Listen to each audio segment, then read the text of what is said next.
the car is going. Yeah. Now you can hear him. His father, Barack Hussein Obama Sr., was never a citizen of the United States.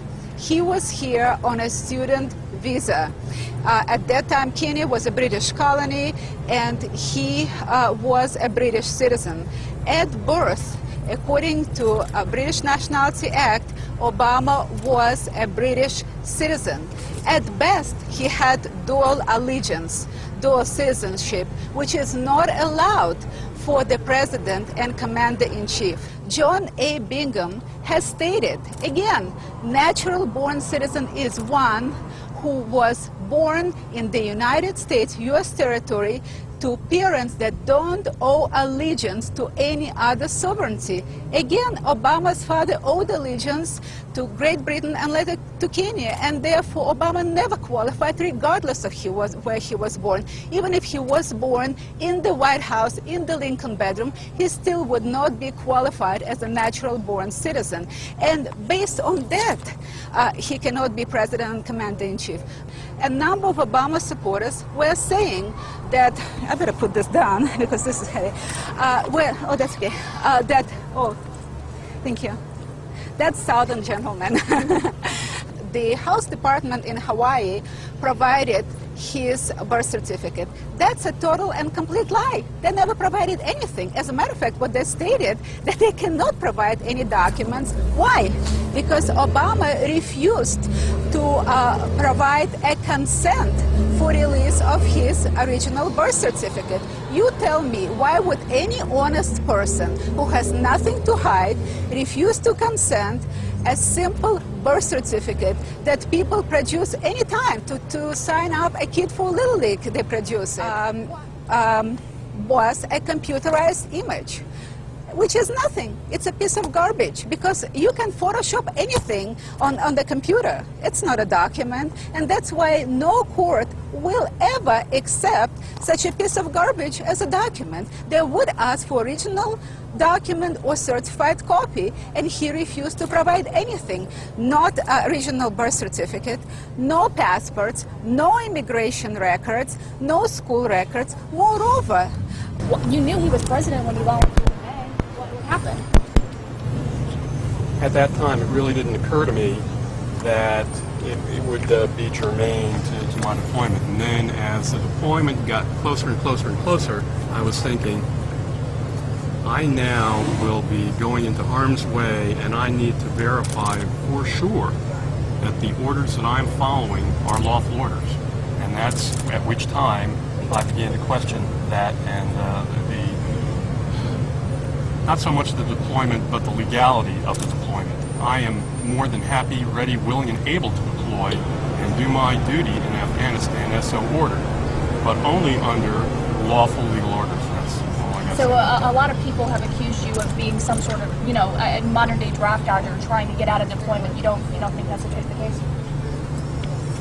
If you look at my right shoulder here, that means I have a combat badge. I've been under fire before. I was in Camp Doha, Kuwait in 2002, 2003 when the war kicked off, sitting in command headquarters when they were shooting scuds at my head, and I was ready to do my duty then. And as a contractor, in January and February of 2009, I deployed to Iraq and Afghanistan on a fact-finding mission. I was armed, and I was happy to do that as well. In whatever capacity, I am happy to serve and do my job as either an officer in the Army of the United States or as a defense contractor working for the Department of Defense.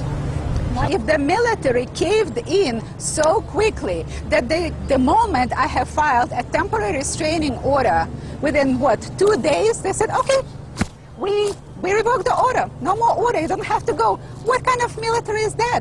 They made a total and complete joke out of U.S. military only because of Obama's arrogance and because media did not confront him. The media wanted somebody liberal, somebody that they liked, young, liberal. They wanted to see something new and didn't go and didn't investigate such important issues. And that's why we're stuck with this problem. And that's why career officers have to stand up again for all of you and show courage under fire. This gentleman has served 21 years in active military, another 7 years in reserves, numerous awards, highly educated, highly trained. And this is total travesty of justice, that because of Obama's total arrogance and Obama's total disrespect for this whole nation and unwillingness to take 1 minute and sign a consent. Need to make a clarification though, on my service. I have 21 years of federal service, 4 of which is under active duty. The remainder of that time is reserved. So I just want to make that clear. No closer than the microphone. I'd just like to make that clarification for the record. 21 years of federal military service, 4 of which is active duty. So no one's doubting his service and his commitment to, he says he'll go, he'll deploy. That's not the question. If the orders are lawful orders, and today not one single member of U.S. military would believe that those are lawful orders. If the military caved in so quickly that the moment I have filed a temporary restraining order, within what, 2 days, they said, okay, we revoked the order. No more order, you don't have to go. What kind of military is that? They made a total and complete joke out of U.S. military. And for what?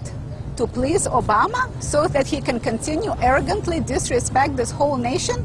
In terms of if you would want to deploy again, what would you need to see for you to be able to volunteer again?